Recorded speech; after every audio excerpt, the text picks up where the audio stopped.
Hi, this is Mr. Evans. This video looks at a question on leadership. The question is, to what extent is the change of leadership essential for all businesses when implementing a new strategy?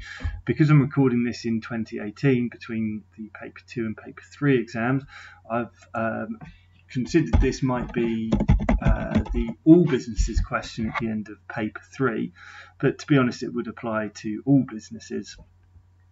Any all business question, any evaluation question really. It's all the same skills that you're practicing throughout these things: application, analysis, evaluation.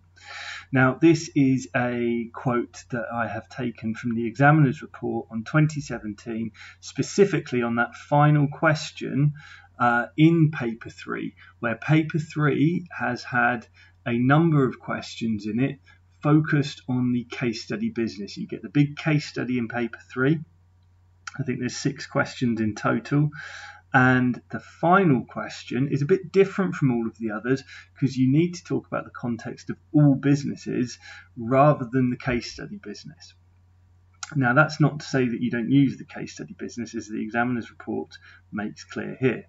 It says what marked out the best responses was a willingness to contrast the case study business's position with that of one or more other contexts which we use to support counter arguments. So in other words, you can use the case study. Now, I'm not trying to predict the question that's going to come up because that's very difficult, but in the context of this question, you could just imagine that the case study has mentioned that the business changed leadership in order for a new strategy to be implemented. The question is, well, would that apply to all businesses? Does every single business need to change its leader in order to implement a new strategy?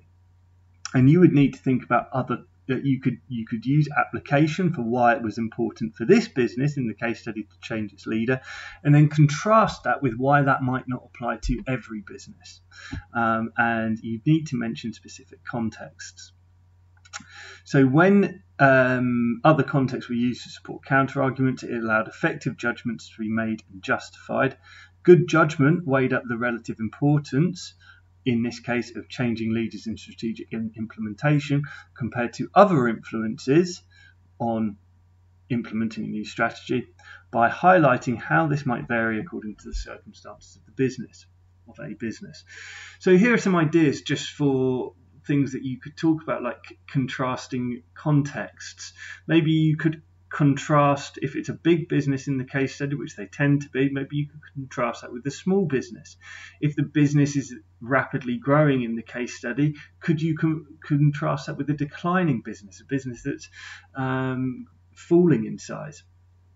If they use hard HR in the case study business, could you contrast it with the business that uses soft HR, etc.?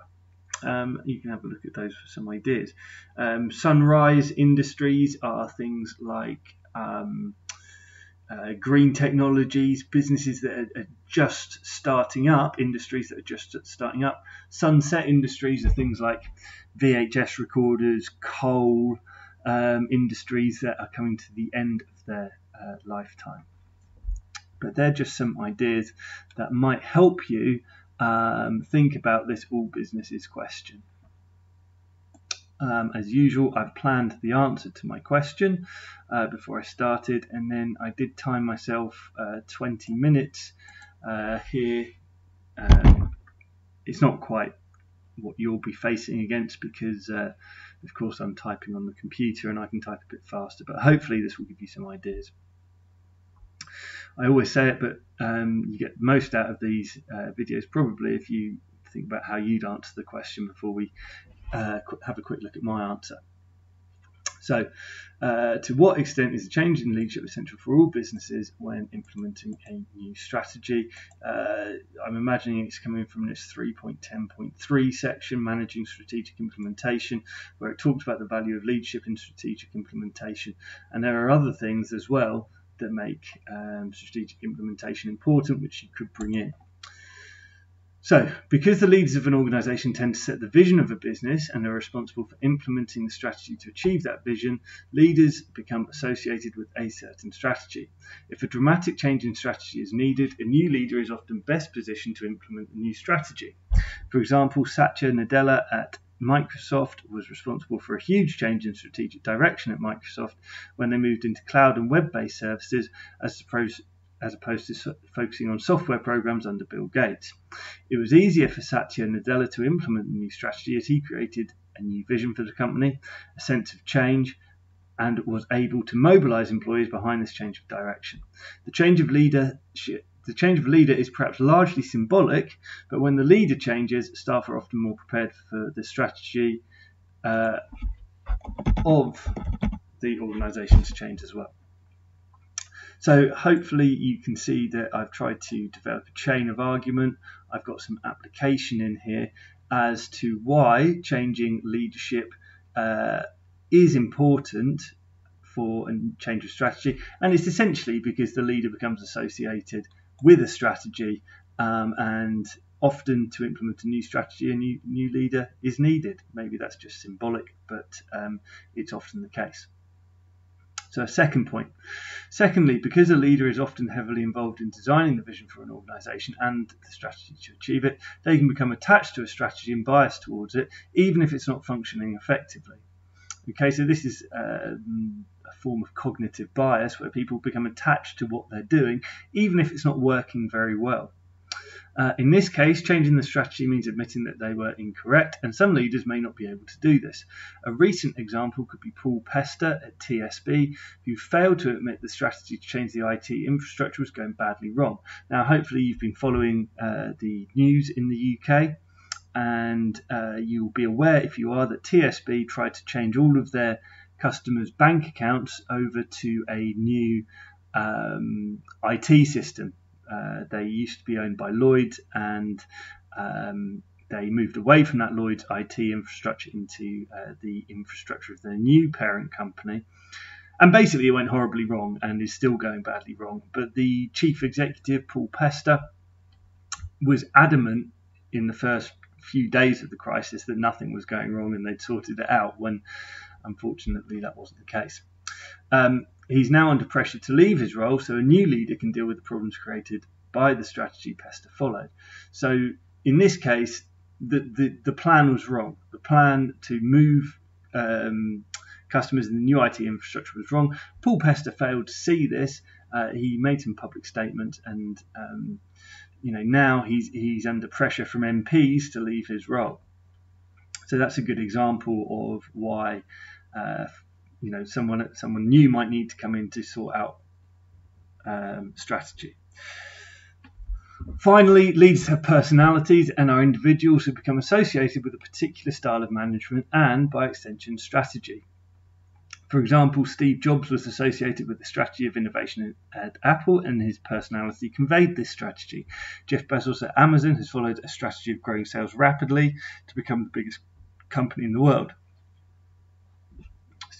Dave Lewis at Tesco has simplified the business to refocus on the UK grocery market. All of these leaders have become associated with these strategies, and it's not clear that they would be able to manage a rapid change in strategy. So what I'm trying to get across here is that leaders often find it difficult to change their management style, and organisations often find it difficult to change their management style. And in order to do that, sometimes a new leader is required if a change in strategy is needed, because you've got a personality that tends to suit a particular style of leadership, and therefore maybe the strategy that you follow. And so if a change in strategy is needed, oftentimes a change in leader is needed. So this has been a very unbalanced, one-sided essay so far, and because you know that a top band essay requires balanced analysis, I now need to get that in. However, there are other factors that can determine the success of a change in strategy that may be more important than the leader. So this first sentence just highlights to the examiner that change in direction. Cotter and Schlesinger identified identify various barriers to change. If a leader could overcome these barriers through educating staff as to the reason for the new strategy, including staff in the strategy planning process, and supporting staff through training, etc., to carry out the new strategy, it may not require a change in leadership to change the strategic direction of the company. So I've brought in Kotter and Schlesinger here, and if you know the theory well, you'll recognise that these are some of the methods that they talk about to lower resistance to change, basically.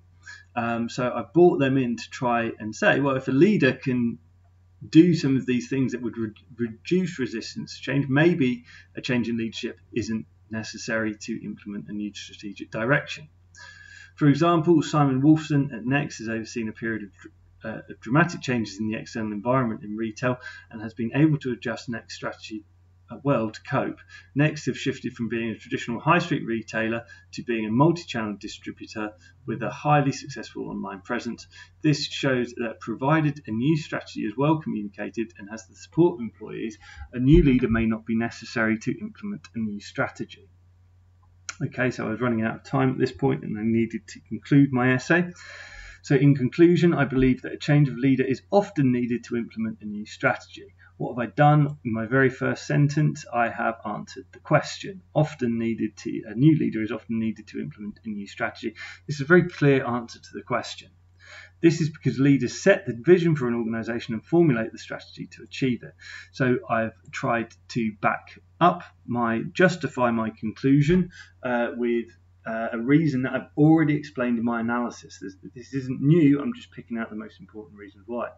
They're often unable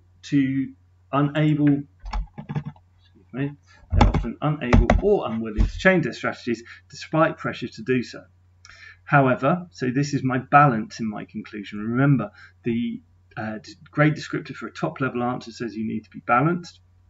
However, this would depend on the degree of change needed in the strategy. A radical new strategy almost always requires a new leader, whereas an adjustment from an informal to an emergent strategy that is well communicated to staff can be carried out without a change in leader. So I've identified a problem with my solution. Yeah, it doesn't always need a new leader. I've said my evaluation is basically it's the degree of change in strategy. If we need a radical new strategy, yes, we need a new leader. However, if it's just a slight change of strategy, maybe we can do that without changing the leader. The emergent strategy will be similar to the planned strategy, and therefore the existing leader is often in a good position to do that. I hope that helped you revise a few key topics and helped you think about exam technique in paper 3.